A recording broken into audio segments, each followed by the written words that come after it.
आज हम पढ़ने जा रहे हैं क्लास 9 का एक topic transverse wave. Transverse wave, the particle of the medium vibrate up and right angle to the direction in which the wave is the moving.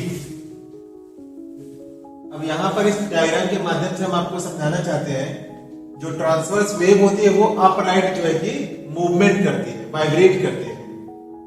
Upper and right, up right वो angle पर जो है कि ऊपर और नीचे की तरफ वाइब्रेट करती है। एक बार ऊपर की तरफ जाएगी, एक बार नीचे की तरफ जाएगी, और ऐसे करते करते वाइब्रेट करते हुए अप राइट वाइब्रेट करते हुए वो यहां से लेकर के पॉइंट ए से लेकर के पॉइंट बी तक,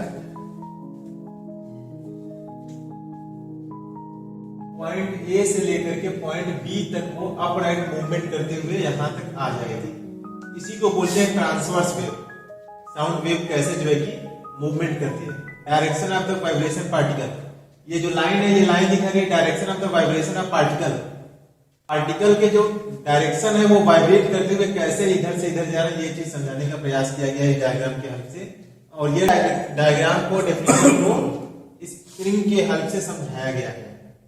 transverse wave on a long spring, vibration up and down. यहां पर भी वाइब्रेशन अप एंड डाउन हो रहा है।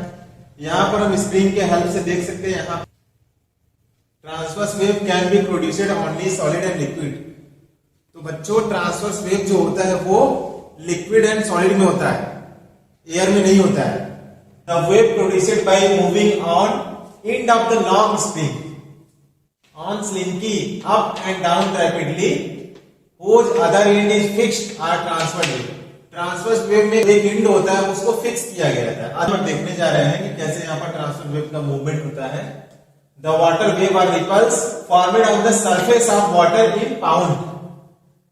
वाटर के अंदर, वाटर के सरफेस पर, ये वाटर का सरफेस एकदम शांत है, जीरो डिस्टर्बेंस है, और उसके अंदर अचानक से हम कोई पत्थर का टुकड़ा, स्टोन का टुकड़ा डाल देते हैं। तो जैसे हम पाउंड के अंदर वो चीज डालते हैं, वहां पर ट्रांसवर्स वेव क्रिएट होती है और वाटर के सरफेस पे वो दिखती है हमको। Transverse wave travel horizontally in medium. पर देखो ये जो लाइन है, यहां से एक्स वाई जो लाइन है, ये लाइन ऑफ जीरो डिस्टर्बेंस है। वाटर की एक लाइन है जो कि वहां पर जीरो डिस्टर्बेंस है, वाटर एकदम स्थिर है। और जब हम उसके अंदर कोई पेबल, पत्थर या फिर कंकड़, कोई भी पार्टिकल डालते हैं, तब वहां पर ट्रांसवर्स वेव क्रिएट होती है। और जब वो क्रिएट होगी तो वहां पर ये वेव को दो पार्ट में दिखाया गया है। अपर वेव को क्रेस्ट नाम दे दिया गया है, और जो नीचे की वेव है उसको बोला गया थ्रो। तो ये ए बी सी डी, और यहां पर ई रहेगा, फिर एफ रहेगा ऐसे। तो ये जीरो डिस्टर्बेंस लाइन है, और ये हमारा क्रेस्ट है। यहां पर हमारा वाइब्रेशन हो रहा है अपर डायरेक्शन में, और यहां पर वाइब्रेशन हमारा लोअर डायरेक्शन है। अगर इसको हम और डिटेल में ग्राफ के हेल्प से देखें, तो ये वाला जो एरिया, इसको बोलते हैं कंप्रेशन। ये एरिया कंप्रेशन बोलते हैं।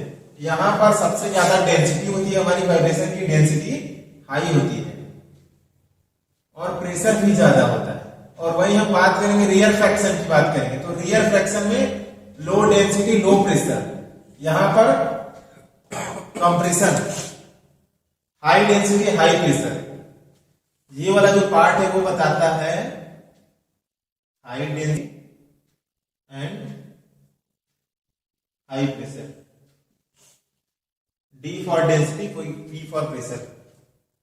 और ये वाला जो एरिया है, ये यहां वाला एरिया, और ये वाली एरिया, और ये वाला एरिया, यहां पर प्रेशर लो है और डेंसिटी भी लो है।